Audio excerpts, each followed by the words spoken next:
அத்தியாயம் 5. நிழல்களின் நாட்குறிப்பு. எரிந்த ஜே.கே. கூல்ஸ் தொழிற்சாலையின் காற்றில் உருகிய பிளாஸ்டிக் கெட்ட வாடையும் புகைச்சுருள்களும் படர்ந்தன. சிதறிய கண்ணாடி துண்டுகளில் ஒளிகள் விழுந்து சுவர்களில் பேய்களின் நடனம் போல் நிழல்கள் ஆடின. குளிரூட்டும் அறையின் கதவு தொடர்ந்து கீச் என்று சத்தமிட்டது. யாரோ அதை திறந்து மூடுவது போல். கோகுல் மேலாளரின் முகத்தை ஒரு கணம் படிப்பது போல் பார்த்தார். அவர் கைவிரல்கள் தொடர்ந்து மேஜையை தட்டின. உரிமையாளர் ஹவாயில் இருக்கிறாரா என்று கோகுல் குரலை உயர்த்தினார். மேலாளரின் தொண்டை உலர்ந்தது.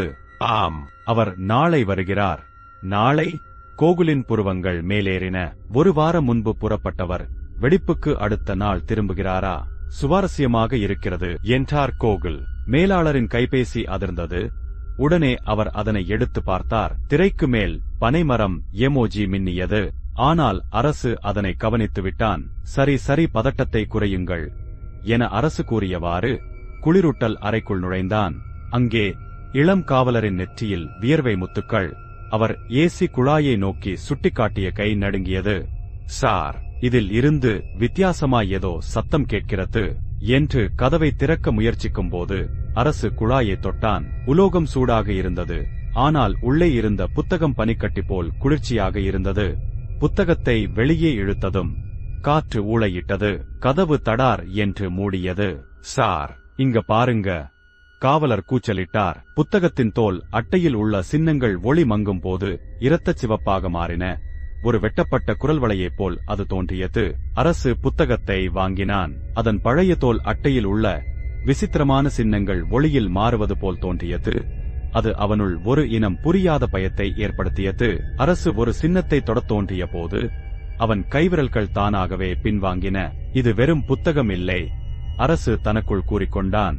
அப்போது அந்த இளம் கான்ஸ்டபிள், இதை இங்கு மறைத்து வைத்தவர்கள் அமானுஷ்யத்தை நம்பியவர்களாக இருக்கலாம் என்றார். அதற்கு அரசு, அல்லது நம்மை நம்ப வைக்க இதை செய்திருக்கலாம் என்றான். இது என்ன மொழி என்று அந்த இளம் காவலர் பக்கங்களை பார்த்து கேட்டான். தெரியவில்லை, ஆனால் நாம் கண்டுபிடிக்க வேண்டும் என்று அரசு பதிலளித்தான். கோகுல் கண்களைச் சுருக்கி, இது நமது முதல் உறுதியான தடயமாக இருக்கலாம் என்றார். புத்தகத்தை ஆராய்ந்த போது அது ஒரு தீய சக்தியுடன் துடித்தது. அரசுக்கு ஒரு அறியப்படாத உலகத்திற்கு கதவு திறந்துவிட்டோம் என்ற பயம் ஏற்பட்டது. நேற்றைய வெடிப்பு எப்படி நடந்தது என்று அரசு கேட்டான்.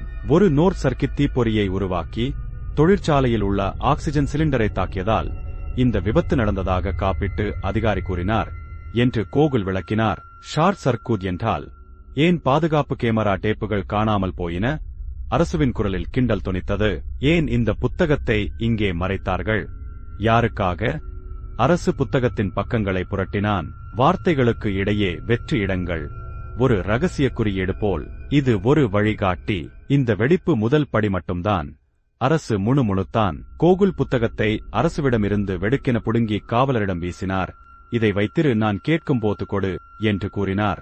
அதற்கு அந்த இளம் காவலர், சரி ஐயா என்றார். இது காப்பீட்டு மோசடி செய்வதற்கான வெடிப்பாக இருக்குமா என்று அந்த இளம் கான்ஸ்டபிள் அரசுவிடம் கேட்டார். ஒருவேளை. ஆனால் என்று அரசு இழுத்தான். ஆனால் என்ன என்று கோகுல் கேட்டார். ஆனால் இதை செய்தவர் பேய்க்கதைகளை விபத்துடன் கலக்க வேண்டியதின் அவசியம் என்ன என்று அரசு கேட்டான். அப்படியானால் இதற்கு பின்னால் என்று கோகுல் தொடங்கினார். பின்னர் பேசுவோம். அரசு அவரை தடுத்து விரலை தனது வாயில் வைத்து நிறுத்தினான். 3 மணி நேர விசாரணைக்கு பிறகு அனைவரும் கலைந்தனர். கோகுல், வா, டீ குடிப்போம் என்று பரிந்துரைத்தார். அவர்கள் பச்சை நியான் விளக்குகளால் ஒளிரும் ஒரு ரோட்டோர கடைக்கு நடந்து சென்றனர். அங்கு பழைய தமிழ் திரைப்பட பாடல்கள் ஒலித்தன. டீ கடையில் அரசு வழக்கின் நிகழ்வுகளை மனதில் ஒன்றிணைத்தான். பல பேய்கள் என்று கோகுல் பயத்துடன் சிரித்தார். பேய்கள் இல்லை, ஒரு அமைப்பு, ஒரே பிசாச்சுக்கு பல சடங்குகள் போல என்று அரசு கூறினான். அப்பொழுது தலைமை காவலர் ராமச்சந்திரன் தொழிற்சாலையில் இருந்து தோலினால் செய்யப்பட்ட டைரியுடன் வந்தார். சார், இதோ என்றார். ஏன் இதை இங்கு கொண்டு வந்தாய்? நான் புதியவனிடம் கொடுத்தேனே என்று கோகுல் கோபமாக கேட்டார். சார், உங்கள் ஓன் ஆப் ஆகிவிட்டது. கமிஷனர் உங்களை உடனடியாக அவரது அலுவலகத்தில் சந்திக்க வேண்டும் என கூறினார். அதான் இதை கொண்டு வந்தேன் என்று ராமச்சந்திரன் பதட்டமாக பதிலளித்தார். சரி, நானும் அரசுவும் இந்த காரில் செல்கிறோம். நீயும் புதியவனும் காப்பீட்டு அறிக்கையை அதிகாரியிடம் வாங்கி வாருங்கள். ராமச்சந்திரன் ஒரு வணக்கத்தை செலுத்திவிட்டு அங்கிருந்து கிளம்பினார். அப்பொழுது கோகுல், ராமச்சந்திரன் என்றார். சொல்லுங்க ஐயா என்று திரும்பி பார்த்தார். அந்த புது பையன் பெயர் என்ன என தன் பாக்கெட்டில் கையை விட்டு ஒரு 500 ரூபாய் எடுத்தார். ஏதோ இங்கிலீஷ் பெயர் ஐயா என தலையை சொரிந்துவிட்டு ஜாக்சன் என்றார். ஆம், இப்போ ஞாபகம் வந்துடுச்சு என அந்த 500 ரூபாயை அவர் கையில் கொடுத்து, நீங்களும் அந்த பயலும் காவல் நிலையம் போறதுக்கு முன்னாடி சாப்பிட்டு போங்க என்றார். சரிங்க ஐயா என மீண்டும் ஒரு வணக்கத்தை செலுத்திவிட்டு கிளம்பினார். சரி அரசு, வா போகலாம் என வேகமாக கோகுல் காருக்கு சென்றார். நான் வேண்டுமானால் காரினை ஓட்டவா அரசு கேட்டான். வேண்டாம், டிபார்ட்மென்ட் ஆட்களை தவிர வேறு யார்கிட்டையும் காரை கொடுப்பதில்லை என்று கண்டிப்பான முகத்தோடு கூறினார். அவர்கள் வாகனம் வேகமாக கமிஷனரின் அலுவலகம் நோக்கி பறந்து கொண்டிருந்தது.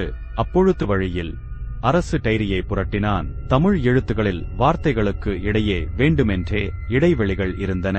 இந்த இடைவெளிகள் வேண்டுமென்றே என்று அரசு முணுமுணுத்தான். கண்ணுக்கு தெரியாதமையா என்று கோகுல் கேட்டார். அல்லது புலப்பட விரும்பாத ஒன்றா என்று அரசு பதிலளித்தான். சிறிது நேரம் இருவருக்கு இடையிலும் ஒரு நீண்ட அமைதி. அந்த அமைதி அரசுவிற்கு தூக்கத்தை கொண்டு வந்தது. அவன் ஜன்னலில் சாய்ந்து தூங்க முயற்சி செய்தான். தூங்காதே, தூங்கினால் வெளியே தள்ளிவிடுவேன் என்றார் கோகுல். மவுன விரதம் ஒரு வழியாக கலைந்ததா என அரசு கேட்டான். மவுன விரதம் கலைக்கவில்லை என்றால் நீ தூங்கியே என்னை தூங்க வைத்து விடுவாய் போல என்றார் கோகுல் சிரித்துக்கொண்டே. சரி, அது கிடக்கட்டும். கமிஷனர் ஏன் உங்களை அழைத்தார் என்று அரசு கோகுலை கேலி செய்யும் தொனியில் கேட்டான். காதலுக்காகவோ என்னவோ என்று கோகுல் கிண்டலாக பதிலளித்தார். உண்மை, அவர் உங்களை விரும்புகிறார் என்று கேள்விப்பட்டேன் என்று அரசு சிரித்தான். கிண்டல் பண்ணாதே, அந்த ஆளு என்னை இடைநீக்கம் செய்யப் போகிறான் என்று கோகுல் முணுமுணுத்தார். ஒரு பிரஷர் மாத்திரை எடுத்துக் கொள்ளுங்கள் என்று அரசு கூறினான். நீதான் என் பிரஷர், வாயை மூடு என்று கோகுல் பதிலளித்தார். கமிஷனரின் அலுவலகத்தை நெருங்கிய போது 666 என்ற என்னுடைய கார் மீண்டும் தோன்றியது. அதன் முன்விளக்குகள் ஒரு விசித்திரமான ஒளியை வீசி அரசுவை பதட்டமாக்கியது. நாம் கண்காணிக்கப்படுகிறோம் என்றான் அரசு ஒருவித எச்சரிக்கை உணர்வோடு. அரசு ஜன்னலுக்கு வெளியே செல்போன் டவரினை பார்த்தான். அதன் மேலே சிவப்பு நிற விளக்குகள் மின்னி மின்னி எரிந்தன. சாலையை பார்த்தான். அங்கு இவர்கள் வாகனம் மட்டுமே அந்த சாலையில் சென்று கொண்டிருந்தது. பார்த்தீர்களா, இந்த சாலை இன்று வழக்கத்திற்கு மாறாக ஆள் ஆரவாரம் இல்லாமல் அமைதியாக இருக்கிறது என்றான் அரசு. அப்படி இல்லை, இங்கு அவ்வப்போது இதுபோல ஆள் ஆரவாரம் இல்லாமல் காணப்படும் என்றார் கோகுல். இப்படி அவர்கள் பேசிக் கொண்டிருக்கும் போதே அவர்கள் வாகனம் கமிஷனரின் அலுவலகத்திற்குள் நுழைந்தது. உள்ளே வாகனம் நுழைந்ததும் பரீட்சை அறைக்குள் நுழைந்த மாணவனின் இதயத்துடிப்பு போல அரசுவின் இதயம் ஒருவித இனம் புரியாத பதட்டத்தில் சிக்கியது. அடுத்த அத்தியாயத்தில் மர்மம் இன்னும் ஆழம் அடையும்.